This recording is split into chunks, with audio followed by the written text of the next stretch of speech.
by the river.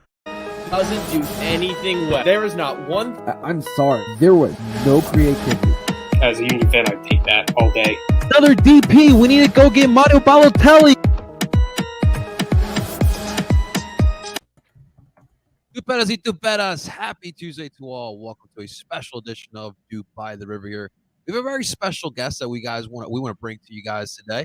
Before we dive into today's special edition of DOOP by the River, real quick, guys, if you're watching this live, welcome and thank you for tuning on in. Make sure you guys hit the like button, subscribe. We always broadcast lives right here on Ed Parcero Philly's YouTube channel. And, of course, if you want to listen to DOOP by the River, you can find us under PSN Radio. And, of course, you can find that wherever you stream from Apple, Google, and Spotify. All right, ladies and gentlemen, we are brought on to you today with Zach Lobasso and Justin Connor Casey body double. Gentlemen, how are we feeling today for this special edition of DOOP by the River? Awesome. Always down for a double dip of DOOP by the River. Yes, guys. And everyone has been so excited, giving this guy so much love here in his 2 seasons now with the Philadelphia Union. Ladies and gentlemen, please, without further ado, let us welcome the one and only Danny Higganbotham. Danny, what's going on? Welcome to DOOP by the River. No, it's a pleasure to be on. That's some introduction, that is. So I've got not got much to live up to now, have I? Oh, a little bit of pressure. How are you all doing? We're doing great, Good, Danny. good. Yeah. Just like the rest of the Union fans, we're excited over here. We got some big aspirations. It feels like in Philadelphia, the Union and the Sixers, our minds are going into some crazy places, which I'm sure you're hearing a lot about, Danny. Yeah, I am. I think basketball is probably the one sport that, as of yet, since I've been over here, I haven't quite gotten into yet. Fell in love with NFL. Nice. The last season. Like at the start, found it a little bit complicated, but then as it was starting to go along, really, enjoying it. And then the playoffs were just incredible. Obviously, you want the Eagles to do better, but just anything that could happen did happen over those weekends. And yeah, I can't wait for that season to start. NFL again, it was brilliant. Trying to get an understanding of it and getting more of an understanding of it makes it so much better to watch them. I guess I do have to ask. So obviously in America, there's there's a 50-50 with the NFL fans of how they feel about the London games, playing in Wembley, playing in Tottenham Stadium. Has it worked for the Brits? Have they caught interest into it with playing in those popular stadiums? Yeah, 100%. I go back to, let me think, probably the early 90s. NFL was huge in England then. Wow. I remember. Yeah. There was always dedicated shows on one of the channels. I think what really got it going in England was the clothes, the hats, everything like that. And that was probably the early 90s. And I think the first for it is there. They do like a show on Sky Sports every Sunday, similar to like the Red Zone, is it? Yeah, so similar to that. I've got a number of friends at home that are constantly watching it, obviously staying up till late. So, the thought of having some more games in England, I think, is brilliant. And it'll only grow. It's growing all the time in England. So, long may that continue as well. Absolutely. We definitely like to hear that. Well, let's get to our sport, football, soccer, however they like to call it. Listen, for you, I'll be completely honest, Danny. When I heard the news that you were going to come on the team, I was a little skeptical because we had Tommy. People love Tommy. DOOP in the old onion bag is something that we will always forever hear. For you, how's it been? You're in your second season. Obviously, people have loved you. It was a quick transition for you. How's it been for you in the booth? It's been brilliant. It's been probably better than I expected. Just everything, the way the professionalism of everything around the club. Obviously, the team doing really well on the pitch, but the media side of things as well. The way that they do games, everything like that. And the biggest thing for me was that when I first started, I didn't want anybody thinking that I'd just come over here, just for an easy job, so to speak. I wanted to make sure that the first game that I did, people knew what I was talking about. That was really important for me to start as I meant to go on. So I watched all the games from the previous season. I'd had them sent to me. So, so I knew everything about the club, knew everything about the players, had spoken to the manager. And, that for me is a big thing, because the last thing you want is when you are going into something new, you don't want anybody turning around and going, he doesn't know what he's talking about. So I was able to speak with confidence from the minute I started doing the games, because I'd watched obviously all the games from the season before, starting from obviously there was a couple of games, then it was MLS is back, and then a Yeah. number of games after that, and then to Union obviously winning the Supporters Shield, and then my first game was actually the playoff game when they got beat at home.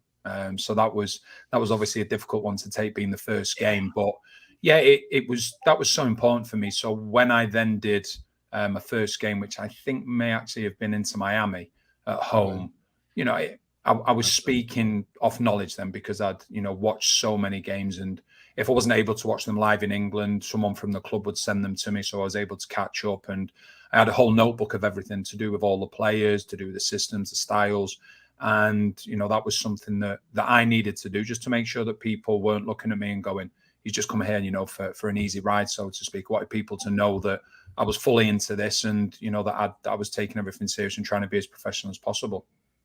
Absolutely. I mean, obviously, we know your expertise in tactics. We hear it every match. But I think what impressed me most about you so far is your knowledge of the whole entire league as well. Like, you've caught on very quickly what's going on within the league, not just the Philadelphia Union. So definitely thank you for that one as well. No, it's been great. I think obviously my education on the Western Conference isn't obviously as high, because ordinarily, you know, they only played 2 games against Western Conference teams last season. Obviously different this season, so that will give me a better understanding of the Western Conference. But what I will say is that as a community, MLS, everybody helps each other. And that for me is that for me has been the biggest thing, because you come over here and it's in England, football, as we call it, obviously, is the be all and end all. That's the number one sport, and the rest is below. Doesn't matter what sport, the rest of the sports follow. But with 1 second, I think my dog's just come into my office, but he's fine. It's all good. We're dog people here. Yeah. But as in terms of over here, we know that NFL, you know that the basketball and other sports and baseball are ahead of football. So for me, I got a real understanding straight away that I was able to come in and just sort of be part of this family that's aiming to push football as much as it can to enable the growth, and to be part of that's absolutely brilliant. Absolutely. Duesberg is checking on in. Had to turn on the notifications for Danny. Absolutely. That's what you got to do. I was bragging about Danny when he was on the PL post-match episode this weekend. I was bartending and shouted, that's my color commentator. We all get that sense of pride with you, Danny, for sure. Justin, a Man U fan to a Man U grad. Any questions for you really want to go there? No, I think both of us know the struggles that the team is going through. You could be an Everton fan, Justin. Okay, you could be an Everton fan. Yeah. I just want to ask how a guy from Manchester ends up on this side of the pond marrying a girl from the Philly area. Yeah. And spending your summers at the Jersey Shore. Oh, I mean, Philly and Manchester don't seem too dissimilar, so it must feel kind of similar to home. One of the biggest things that I was asked when I first joined Philadelphia Union. Obviously, I've been coming to the Philly area now for the last 11, 12 years. One of the biggest things that stood out to me, and I was asked the question as well, you know, how similar is it to where I was brought up in Manchester? It's so similar. It's incredible. It really is. And, you know, Philadelphia supporters in any sport, and I say this the same in Manchester as well, you know, whether you're a Manchester United fan, whether you're a Manchester City fan, whether you follow the Manchester Storm, whatever it may be, certain sports that are happening in Manchester and in the Northwest as well, people will forgive you having bad games. That's not an issue. What people don't forgive you is a lack of work ethic, a lack of work rate. And, you know, that's something that I think realized and noticed at a very, very early point in Philadelphia as well, is that, you know, fans aren't daft. Fans can, you know, cut through all the rubbish and what have you. But if they see you giving everything that you've got and leaving nothing on the pitch, then they'll back you. And, you know, that was sort of my upbringing as well. And I even go as far to say, you know, the Premier League team that I was probably at for probably the most amount of time, Stoke City, similar area, similar side of things. And for me, when you come here, you see it with Philadelphia Union in particular, when you speak to fans, that's all they ask for. So as a player, when you're joining a club like Philadelphia Union, or when you're attached to Philadelphia Union, you know what's expected of you. And I think what Jim Curtin's done unbelievably well, and certain clubs that I was at when I was playing, what managers did, which was very, very clever, was that they made sure that the team mirrored the city. And if the team mirrors the city, then you're in a good place. And I think if you look at Philadelphia Union, I think it embraces everything as the characteristics of Philadelphia as a city itself. And I think that's a huge thing, and that's something that obviously Philadelphia Union have done incredibly well. And like you say, I've been visiting here now for the last 10, 12 years, every summer coming over, and then I got the opportunity to join Philadelphia Union, and it was a no-brainer. It was a no-brainer really for me, and I've not looked at it once and thought, oh, you know what, was it the right thing to do? From the minute started working with the club and doing everything, it's been an absolute pleasure. Absolutely. Danny, we won't get into Man U today, but what I wanted to ask Please. you, look, you were brought up as a player through the notorious Manchester United Youth Academy. And obviously here in America now with the Union, they are getting a lot of high praises. Number one, have you been able to engulf yourself into the Youth Academy of the Philadelphia Union? Are there any similarities to what you saw in Manchester United? And just your thoughts on it. Yeah, so last summer, I think it was, last summer, my eldest son came over, and Philadelphia Union were absolutely brilliant. He came down to watch training with me one day, and Jim Curtin just said, would you like to train? So, my son obviously loves his football. He's like, yeah, that'd be great. So we trained with Philadelphia Union too during the summer, and he loved it. So from that perspective, I got to spend more time with more people behind the scenes, people like, Marlon LeBlanc and coaches like that are just legendary coaches. And the one thing that stood out for me, and this is the only way you get success at any club if you're aiming to bring younger players through, is that all the coaches sang off the same hymn sheet. So you knew that, we're seeing the likes of Jack McGlynn, Quinn Sullivan, Paxton Aronson, Nathan Harriel. We're seeing these players coming through now, and it's not by coincidence that they're fitting into the first team comfortably. I think what happens is that you have an academy set up that plays a very similar way to the first team. They train in the same area, obviously, as a first team, in particular, Philadelphia Union too. And then when they make that step up, not only are they going to train with a group of first team players where some of them have had that experience of coming through the ranks at the club, but also you've got Jim Curtin as well, who's been there and done it himself. He's not only been manager of the first team, he's come through the academy side of things himself. And I think that's really important. And that makes everything so simple for Philadelphia Union as a football club when you're looking to promote younger players.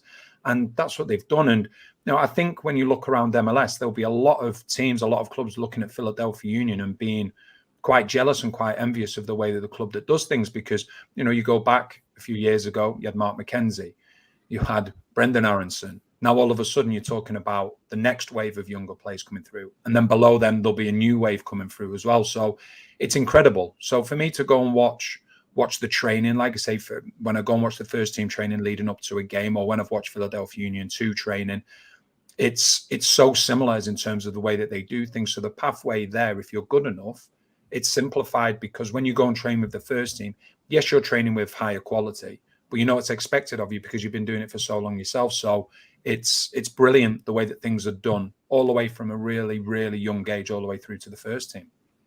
That is so true. I remember listening to an interview with Peter Remis, and he was talking about his times of going to Barcelona, seeing how they practice and seeing what their youth academy, they plug in a youth academy product in there. He already knows what he's doing.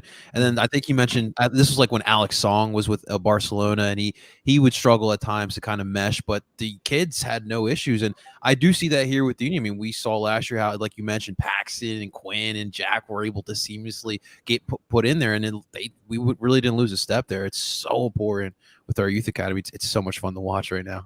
Yeah, and I think the thing is, as well, is that when you look at over the years when Manchester United have produced the younger players, and when other players come through at other clubs as well, you often find that younger players coming through to the first team actually take it in their stride quicker than at times than a big signing may do. because they've been embraced in the identity and the philosophy of the club for so many years that it's just that next step for them. Whereas at times you can go and sign a big player, and this is clubs all over the world, and it can take them a little bit of time to adjust because they're not used to the way that the club works. And you know that's been the big thing for me, seeing the younger players coming through. You know, usually you would think younger players coming through, have that first touch, make it safe, just grow into the game. Not with the lads that I've just mentioned. They want to create, they want to score goals, they want to try something different. That's full credit to them for having the confidence, but it's full credit to the coaching staff for giving them the belief that they can actually do that. Absolutely. Zach, do you have a question for Danny? Going back to that, I think like you can even take that to Manchester United this season with Jadon Sancho and how it took him a little bit to get going. And me and Justin were talking before the show. The past like 3 weeks, Jadon Sancho's probably been Man U's best player. And then taking it back to the Union, I think you can look at Daniel Gazdag last season. A lot of people wanting Paxton Aronson to start, maybe over him, maybe Quinn. And that's because when they were in the game, it did look like they had understood the system a little bit better than Daniel Gazdag did last season. And like you said, it's because of that fact that it does take a little bit to get acclimated. Yeah, but 100%. Sorry. And I was going to take that into my question. So we see in the MLS, like the number 10 position is very prevalent, whereas a lot of places around the world now are kind of going away from that number 10. Why do you think that is so big in the MLS compared to other places around the world? And then going back to the Union, do you think Daniel Gazdag can get to the place of a Zelarayan or a Hani Mukhtar and produce at those levels like they have the past couple seasons? Good question. Yeah, it's a very good question. Specifically, the number 10 position. It is an interesting one because I think what you're seeing a lot of times now is we've seen it with Manchester City playing with a false number 9. We've seen it with Tottenham. They're as good as play with a false number 9 as well because Harry Kane, you know, he's not this focal point. He doesn't play as the focal point anymore. Chelsea was seen doing it as well. So yeah, it's an interesting one. The number 10s, I think one of the things is, and you know, I saw it when I was younger as well, some of the most talented players in world football are South American. And, you know, this is just off the top of my head. Like I say, it's, you know, you've caught me a little bit off hop. I haven't really thought too deep about it. There are a lot of quality South American players in MLS. And a lot of the times when we think about South American players, we think about players that just take your breath away, where you're like, wow, where did that just come from? And they are the attack-minded players, you know, so potentially something along those lines. Obviously, with a team like Philadelphia Union, when they play with a diamond, then obviously you're going to have a number 10 playing at the tip of the diamond. A number of teams still play a 4-2-3-1. So it may be to do with the systems, but I think as well, the amount of talent within MLS, and like I say, you know, a lot of it is from South America, how they've come into MLS, and some of the plays that you see, it's just like, wow, these are talents. Really, really big talent. So that could have something to do with it, you know, as in terms of the abundance of number 10s, I guess.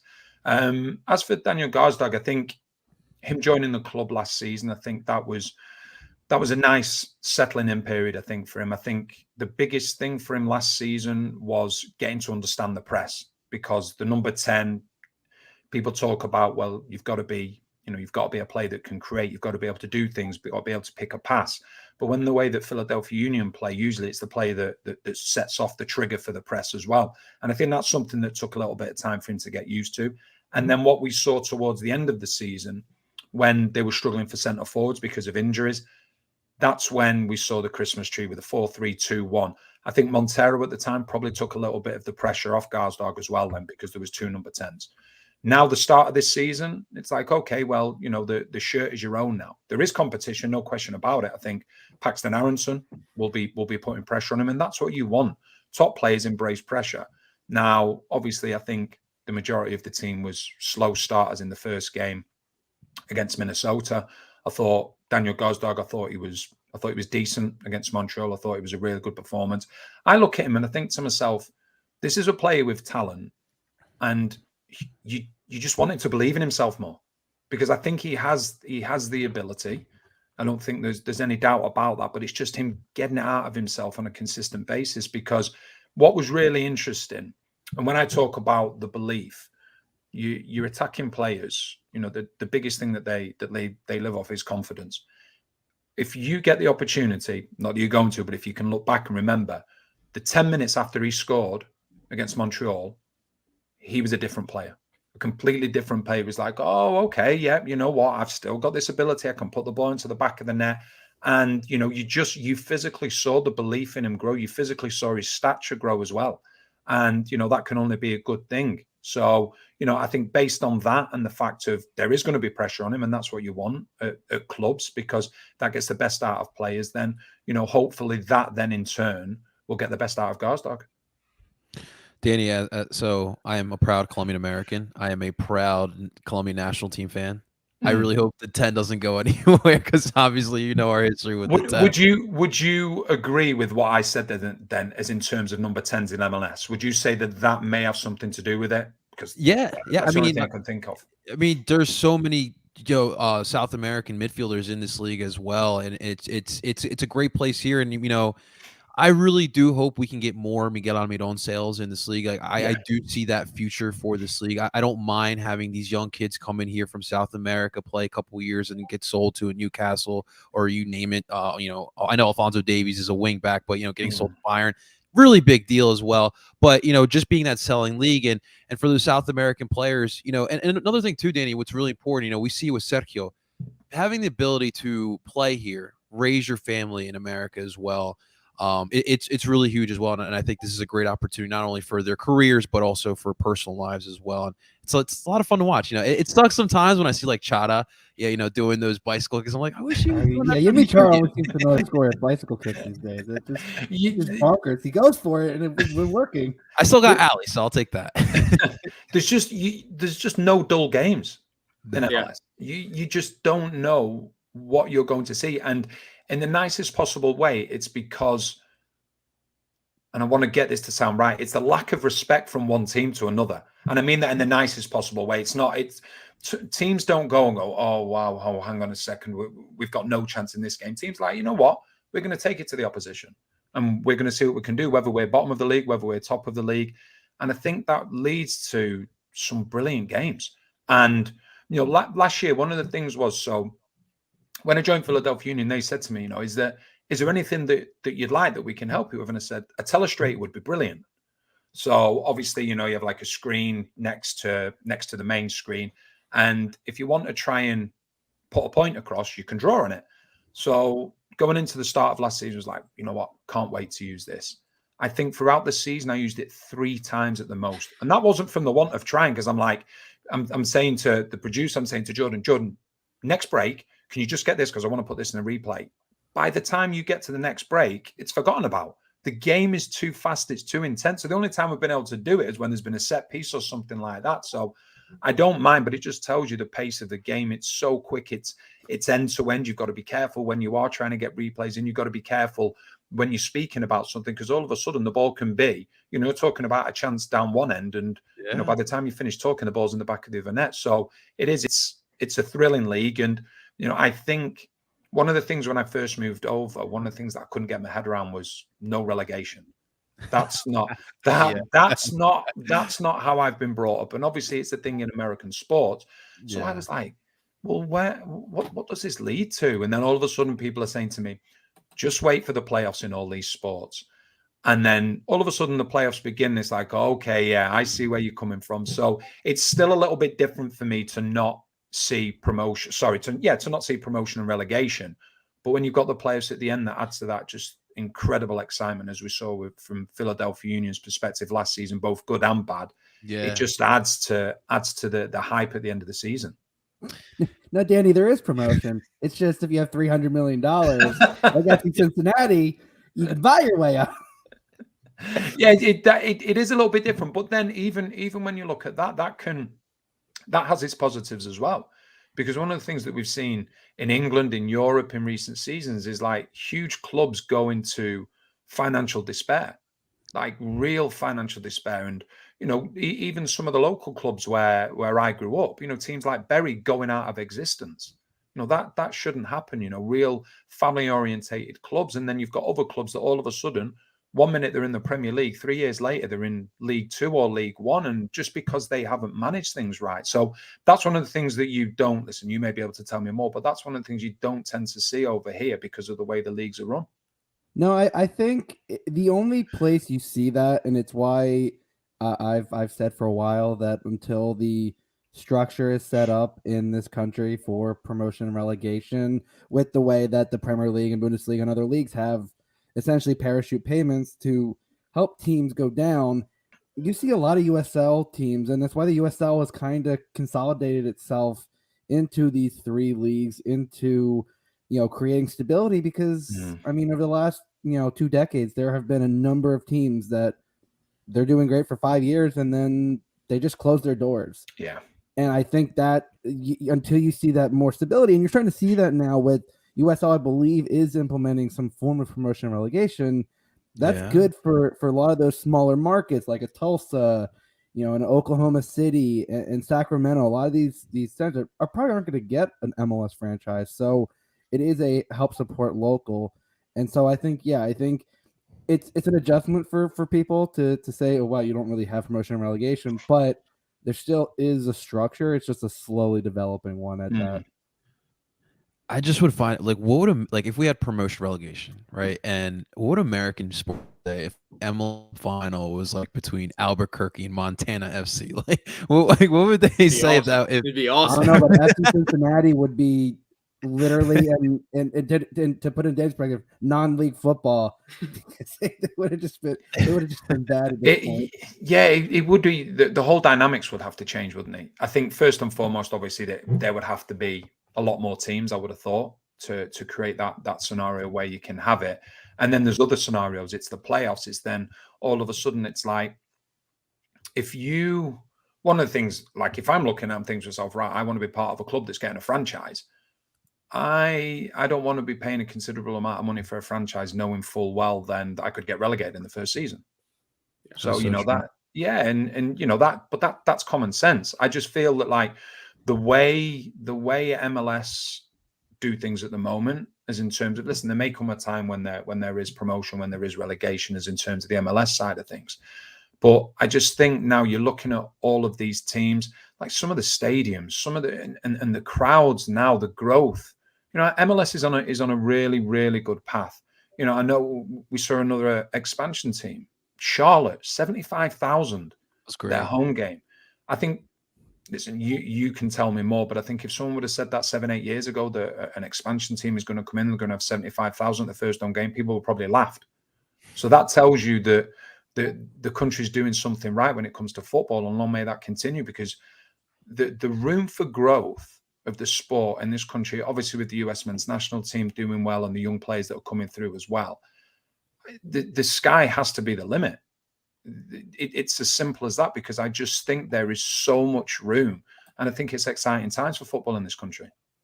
For me, a win as an MLS fan was 2018, the MLS Cup final, Atlanta versus Portland in Atlanta. I think they drew 70-something thousand. The Super Bowl that year was in Atlanta for the Patriots and Rams, and I believe they only pulled like 50,000.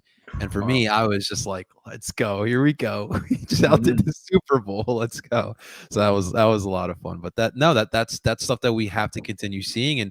And a lot of these stadiums don't hold a lot of fans, but it's about that atmosphere when you're seeing like supporters groups and fans in stadium singing in the same song together for 90 minutes. Like I think that's all special, and it's just this culture is growing in America for the soccer. It's amazing. Yeah, I think the entertainment side of things is brilliant, because obviously I got involved this season in the first like hype video where I've never been so cold in my life. It looked cold. It looked cold. I think that helped with the video, but like we're doing it, and obviously the weather was supposed to be mild, and then it just took a turn.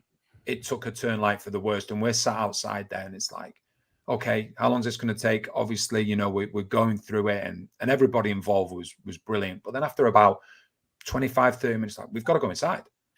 I couldn't speak anymore. Like we're all shaking, like we're going to be sick. And then we come outside and finished it and finished it off then eventually. But just things like that, it's like it all adds to the entertainment. When you turn up at the stadium, you've got the Sons of Ben, you've got all them, obviously got the music and everything going as well. And it's brilliant. It's a show for everybody. My kids come to all the games with my wife. They love it. It's just a brilliant experience. So, that's something that that I look at and think, yeah, it's great. And it's when you're trying to grow a sport, it's all about the next generation. It's all about the next generation and getting them clued into it and giving them the option. You know, there's so many great sports in America, but can you get the next generation to be like, yep, you know what, like American football, but I also like English football or European football, whatever you want to call it, you know, soccer. And I think that's really important as well with the next generation of supporters that are coming through. Yeah, I think I'm noticing that, like, you know, my generation, the millennials, and the generation after that, the Gen Zs, they're really catching on to soccer, especially with, I think internet really has helped the sport as well. It's gotten to other new markets that it hasn't been able to, and it really is growing worldwide. Danny, before we move into this current squad, I wanted to ask you, how's the relationship been with JP? You guys have that chemistry. He's a legend. American sports legend. Like you can't man. turn on a national team game without. So I remember, God, the day we got JP. His first season was I was like, wait, this is the same guy I've been watching, you know, call U.S. men's national games, and he's calling our games. I'm like, I don't know if people realize the impact that he's had on broadcasting and on soccer in this country. To say, yeah, he calls our games is a pretty cool thing. No, he's brilliant. So, like, one of the things we'll have a laugh about is that, you know, when we do commentary, there's certain things that I'll say, which are obviously very English, and there's certain things that JP will say that is how Americans say things. And then instead of either one trying to correct the other, you know, it's just like, okay, that's just how it is. And then if JP comes back, he's brilliant. He's such a great character. If he says, well, you know, this is how we say it, yeah, but England invented football, so, you know, you're not going to win that one. But before we did our first game together, we had like a Skype call for about an hour and a half, just so we could actually speak face to face without actually seeing each other for the first game. And by the end of that hour and a half conversation, I felt as though I'd known him for 20 years. He has been just an absolute pleasure. As you say, you know, he's a treasure. Yeah. He's a treasure of the country. He's a treasure, obviously, of Philadelphia Union. And, you know, it's a privilege for me to work for him. When I was in England, I worked a lot with Martin Tyler. And, you know, and that's the pedestal that you put both of them on. The experience that they have, the games that they've called, you know, there's things that he will forget that I've never even thought about, as in terms of being a broadcaster. So he's brilliant, you know, and he was great with me from the word go. And, you know, we'll speak before games, as in terms of the week leading up to the game and things like that. And he's just, the biggest thing for me is that when a commentator and a co-commentator are working together, the biggest thing I find is that you have to like each other. You have to like each other. You have to build up a chemistry, or I think it starts to shine through and it becomes a negative. And like I say, I've been asked about JP on numerous occasions. I cannot speak highly enough of him. What I like about him, he'll ask me to expand on certain things during the game. Okay, well, you know, why have you said that? And he'll come back at me, which I like, because you want to be challenged, and there's certain scenarios in a game where you want to be challenged. And then there'll be certain little things that JP may see that he may bring up as well. So, like I say, I run out of words to describe him as not just as a broadcaster, but as a human being as well. That's very important. He's been an absolute gentleman, and I consider him a good friend as well now. That's awesome. We like to hear that. Now, since taking the job, have you talked to Tommy at all? Tommy Smith? We swapped. I think we swapped messages a couple of times, but it's only really when I've done things on the show, as in terms of Sirius. Okay. You know, so it's I said at the time as well, he was the one that connected me with Philadelphia Union. He was the one that connected me with Philadelphia Union, saying that, you know, I think he was into his 10th year, and he said, you know, he didn't know how long he was going to be going on. So I was like, okay, you know, and I thought at the time it was a little bit soon for me to move over, but then, you know, he put me in touch with Carl Mandel, and, you know, we started speaking, and it went from there. So, you know, that was a situation with Tommy, but got nothing but the utmost respect for Tommy, because obviously him and JP were a great partnership. The way that he went about things, and he's done unbelievable things over here as well since moving. So, I've got all the respect in the world for Tommy. But the biggest thing for me was when I started calling the Philadelphia Union games is that it was important for me to do it my way. And, because Tommy is someone that obviously, he's a Philadelphia Union's got legendary status as well. Yes, and rightly so for the amount of times that he's called the games. But his style and my style are very different, completely different. And I think that's the beauty of broadcasting. There's no right, there's no wrong.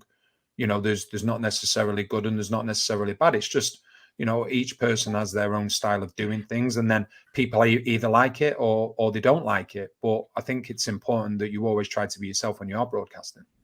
Absolutely. Well, Danny, listen, this club right now in 2022, 2 matches, 4 points so far, some slow starts, but overall in your analysis, what have you seen from this club in the 2 matches? I think that obviously the first game against Minnesota, it was quite a slow start. But I think the thing is, if you look back over recent seasons, Philadelphia Union traditionally have had slow starts. But they've got 4 points from 2 games now. And I think the first game, what there is now this season is, it shouldn't just be coming this season, it should be before, because they've consistently been near the top of the league, winning the Support Shield and then what they did in the Champions League as well.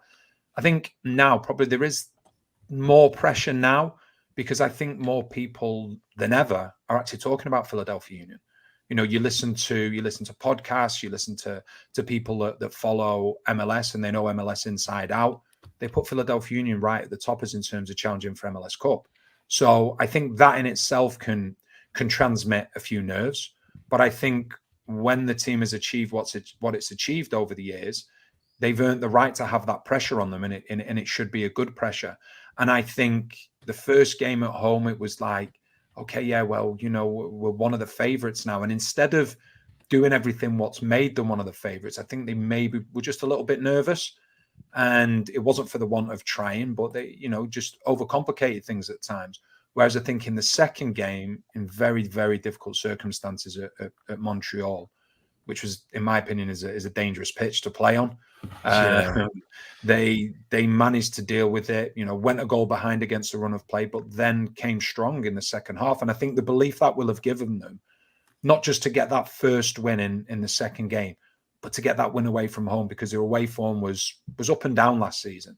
So to get that and come back in the manner in which they did, to go down to 10 men and still hold on, then that will give them great confidence. And I think when you look at this squad now, there has to be excitement around it, because there's people challenging in near enough every position. We saw Nathan Harriel come in at right back. I thought he was excellent. I thought he was absolutely brilliant. He got his opportunity.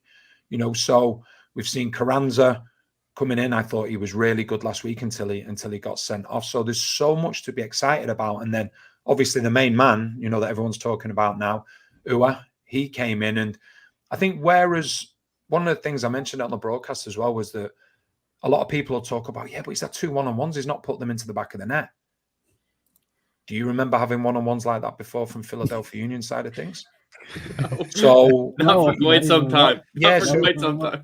So you take it one of 2 ways. Yes, you look at it and go, yeah, maybe you should have put those chances away. But for me, if I'm looking at a centre forward, if he's missing chances, he's getting into the positions to actually create things and to be in a position to score a goal. It's when you're not getting chances.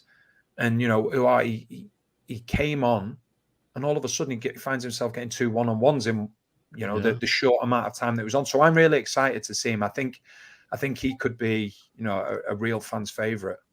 Absolutely. Yeah, you're not the only one. Zach is pretty excited. Now, listen, Zach is one of the biggest Kasper Shabilko fans. No, it's full sarcasm.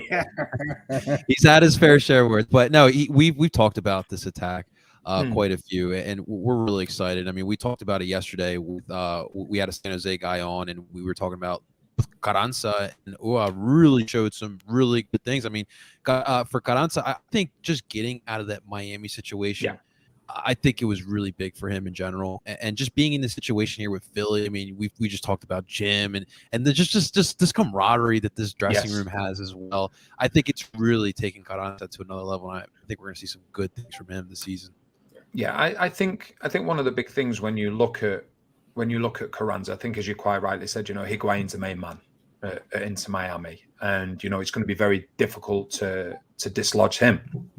So I think from Carranza's perspective, coming to Philadelphia Union, Jim Curtin, and I've said this before, so I'm not just saying it off the cuff. He's one of the nicest human beings I've ever met in my life. He's a gem. Oh, he's just like, I'll give him a call. Like the other week, Jesse Marsh gets the job at Leeds United. I know that Jim knows him. So on a Monday morning before, I'm going down to NBC, I'm like, Jim, have you got 5 minutes for a chat? We're on the phone for 20 minutes. Before a game, we'll have a chat. He's just one of the good guys. He is so generous with his time. Like whenever I go to training, he's like, come on, let's go and come inside and have some dinner. And he always brings me into the training where the players are obviously training and things like that. He's just a really, really good guy, honest as they come. And when you bring a player like Carranza into that scenario, you probably look at it and think to yourself, probably just needs an arm around the shoulder. There's not many better managers in MLS to put an arm around the shoulder of a player and get the best out of him. And I think Jim Curtin will do that. Yeah, and he comes from a place in Argentina. There's a lot of hype around him. I think he from Banfield, which is a club that there's always a lot of high expectation. He went into Miami. He really wanted to just ball out. It just wasn't happening. And he comes here, and it's a really good situation. Then I'll be honest with you. I think you guys have some good chemistry. It's because it's that center back low. That's that center back connection between you two. It's the old school. Yeah, that's why you guys are good next so well. Yeah, that probably does help. I always say to him that when I was playing, I always wore Adidas stand finders. Every time I got the ball, I found the stand. So, so we have some. It's the Defenders Union. That's how it works. Yeah, absolutely. So it's like, But what I would say with Jim as well is that the way that he sets the team up as well, it's not defensive. Defensively, they're absolutely brilliant. There's no doubt about that, and they are built on a strong defense. But when you look at the system and the way that it's set up, it's not to defend first and foremost. So from his side of things as a player, being a defender, the way that he's transitioned to be, defense is really important, and it's what we build off. But then also having the ability to commit men forward whilst being defensively strong. He deserves an incredible amount of credit, and quite rightly, his reputation is going up and up and up season after season. Absolutely. Speaking of Jim, he had a tough decision this past weekend, and you mentioned Nathan Harriel, but we had to decide whether to stick with Olivier Mbaizo, keep going with this young kid as well, or give this other young kid a chance here. How did you feel how Jim kind of handled it? Obviously, we know how you felt about Nathan Harriel's play on the pitch.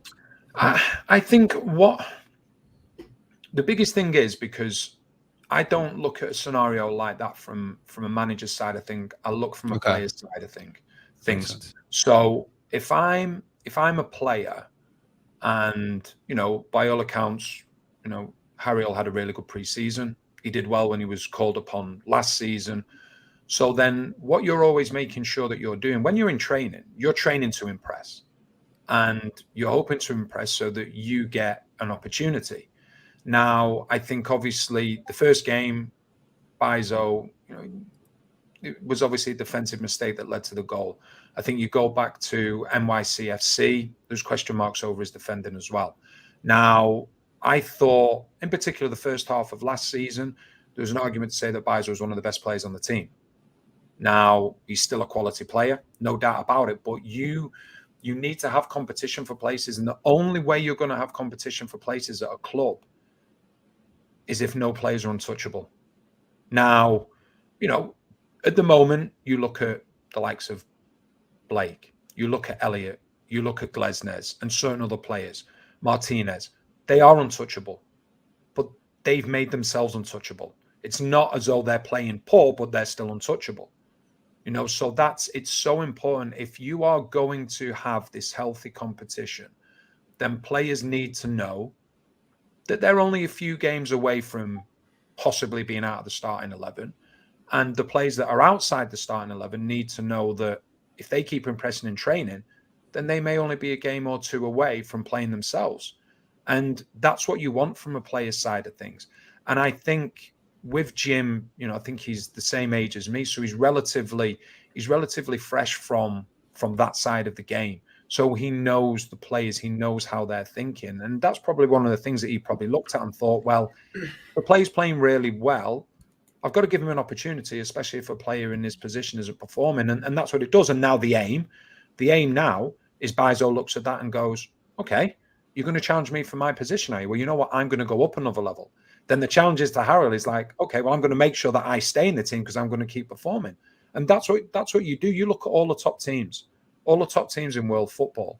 There's competition for places, because what you can find, if there's no competition for places, then complacement sets in. And when complacement sets in, there's only one direction you're going in. So that's my take on it. I think that, I thought that it was the right call. Was I surprised? No, not overly surprised. Was it maybe a little bit unexpected the second game of the season? Potentially. But, Nathan Harriel came in, did really well. And, now it's up to Bizo then to react and go, okay, well, I want my place back into the team. And like I say, that can only be a good thing. Absolutely, I agree. The competition is always, and this club over the past couple seasons, it's been competition every single part of the pitch, and it's going to continue on as long as Jim and Ernst are here for sure. We'll definitely continue having that.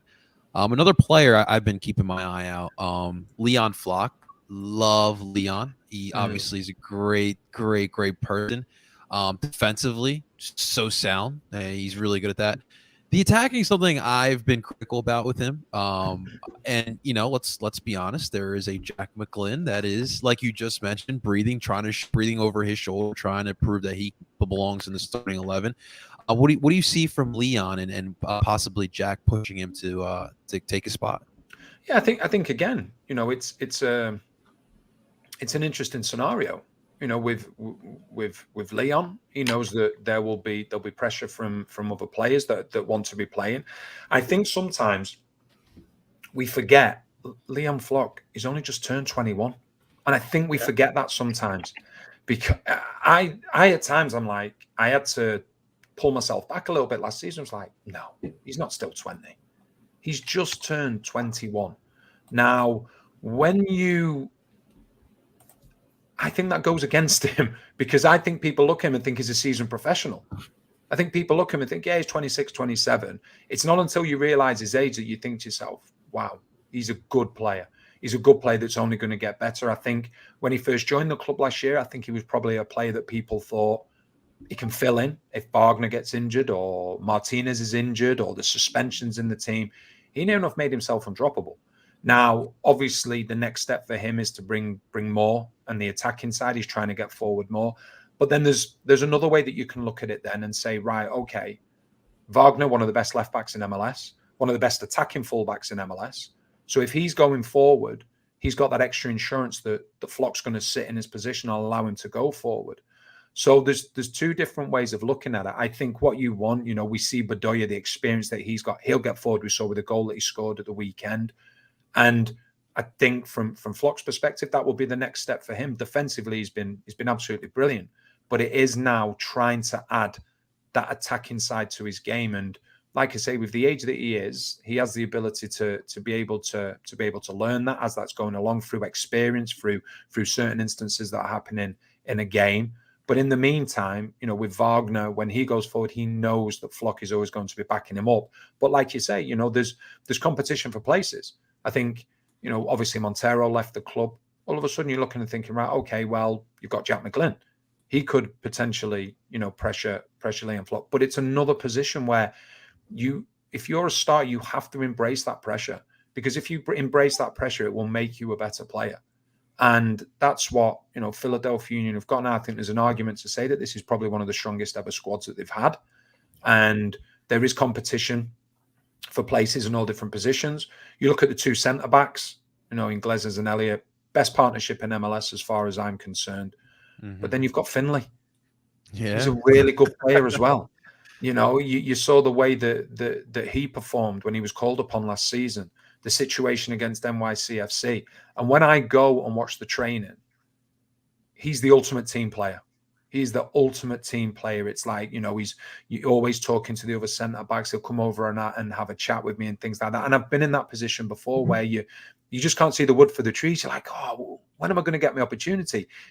It's really difficult because you want the players that are playing in your position to do really well, and they're your friends, and you want the team to do well. But realistically, you're not going to get him while they are doing well. So it's a difficult one, but he is, from seeing him around and things like that, he's been the ultimate professional. And I think players like him will rub off on other players that are trying to get into the team as well. So it just adds to this real good chemistry. And then you've got these, I'm just trying to think, the only real one way you'd look at and think there's not necessarily a battle at the moment for that spot as in terms of being a contender. Probably, I don't think there is. I don't think there is. I think there's 2 players for every position, maybe 3 players for certain positions as well. Yeah. And that's brilliant for Jim Curtin. Don't get me wrong, it can be a headache at times, but I think it's a really good headache to have and one that a manager is delighted to have. It's important to stay deep, for sure, and have that depth. Justin or Zach, any questions on the club that you want to ask Danny?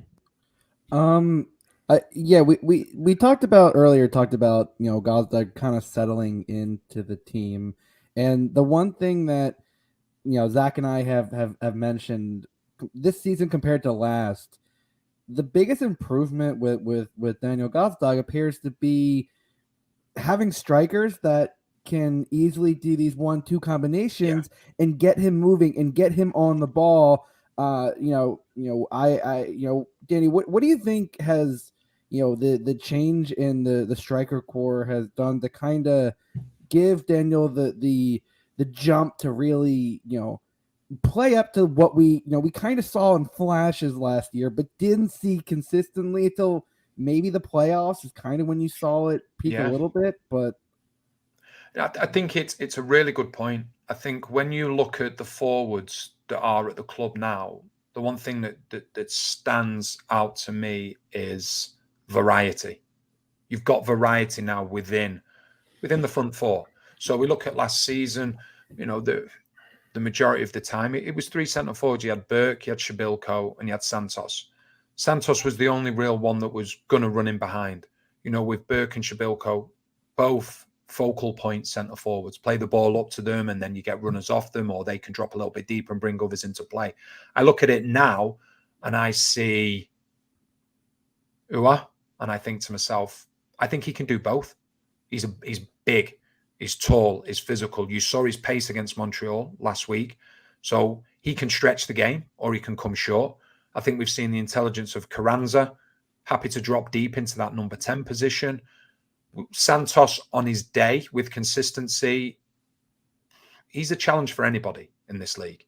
And we've seen it, injuries have obviously made it difficult for him at times, but on his day, he's up there, I think, as in terms of ability and how he can scare defenders. And then Burke, you saw first game of the season. He will create a lot of problems for opposition defenders. So all of a sudden, you've now got 4 centre forwards that are very different. Now, everybody will be looking at it, I'm guessing, and thinking, right, okay, well, 2 centre forwards that are going to start, if everybody's fit, it's probably going to be Ua and Carranza. But there's then so many other permutations where you're looking and thinking, okay, well, this game, these 2 may work better, or these 2 may work better. And going back to Daniel Gazdag, I think it probably opens things up for him, because one of the things that we saw in the first game against Minnesota was that you had Burke playing up front and Carranza playing up front. Neither of them stretched the game. So if neither of them are stretching the game, what it means is the opposition can keep their midfield and their defense together. And the closer opposition midfields and defense are, the less room that a number 10 gets. And that becomes very difficult. So all of a sudden, Gazdag wants to get on the ball, but it's like, well, if I take a touch back, then a midfielder is going to take it off me. If I allow it to go across from body, then a centre-back's going to take it off me. You look at the game last week against Montreal, Santos to a certain extent, and then Ua when he came on as well. All of a sudden, both those players stretching the game. All of a sudden, it's no surprise Gazdag comes into his own, because instead of having a touch tackle, he was having a touch, being able to get his head up and being able to play the ball. So I think what you have to do at times is say, right, okay, you want to get Gazdag on the ball as much as possible, but in order to do that, you've got to create that extra space and time on the ball for him. And that's where it comes about a centre forward, not necessarily both of them, but one centre forward stretching the game, because then all of a sudden the defenders are like, don't want to leave space in behind. So they're going to drop, and then that gap gets greater between the opposition midfield and defence. And that's when your number 10 can then take advantage. Yeah, and I think that's what we mentioned about Ua was Yeah, he only had 25 minutes, on the field, but with those two one-on-ones, he didn't have much separation to start. And then he has that burst, just a strong, confident run towards the net, giving himself, and being physical enough to hold defenders off of him and creating those chances. And we looked at each other and just went, where's this striker been? Yeah. For a lot of the Unions, like we've never had a striker that's, give me the ball with a nice run over top and I'm going to create my own chance. And you look at that and go, okay, with the guys on this team that can ping these long balls, that's going to be a dangerous threat. And I think that's going to allow Gazdag to have a little more room, is because if you have Uak creating those runs, they're going to back off a little bit, and that's going to give a lot more creativity through the midfield. And I think that's what benefits the team, is having that real splash of striker variety this season. One of the things that stood out to me last week, if you look at Uar, when he goes through both times one-on-one, both on the same side of the pitch. And one of the things you notice with top centre forwards, and I used to see it all the time when I was playing myself, whether it was one of my teammates or whether it was a team that were playing against us, they will look to pick on a specific player. And from Uar's side of things, he's looked at it and thought, right, okay, he will have studied the game while he was on the bench. No question about it. Because those runs from that position didn't happen by accident. He will have studied the game and said, right, okay, that left side of Montreal, that's where I can use my pace. That's potentially where the slowest player is. So he's actually done that in advance. That for me is intelligence of a centre forward straight away, because like I say, I've had it with opposition players against us, and I've had our centre forwards at times that have gone, right, you know what? This is where I want the ball, because I'm going to stick to their slowest player or their smallest player, whatever it may be, how you're trying to get the advantage. So straight away, his intelligence, with the minimal time that he was on the pitch, his intelligence stood out straight away to me, not just because he got on the one-on-one scenarios where he actually got in behind the opposition defence, but where he was targeting certain players. And that wasn't by accident. That was something that I'm sure he had studied during the game when he sat on the bench thinking to himself, right, if I come on, this is a specific area where I'm going to be looking to, capitalize. And it's exactly what he did. Unfortunately, wasn't able to find the back of the net, but it was really, really promising, I thought. We couldn't get any more excited for Michael Ua. You got us more excited. Danny got us way more excited for sure. One final question before we let you go. What are you looking forward to this upcoming Saturday against San Jose? No Jamiro, obviously. Yeah. No Jalen Carranza for us as well. What are you looking forward to? Goals. I think one of the things that I've seen so far with...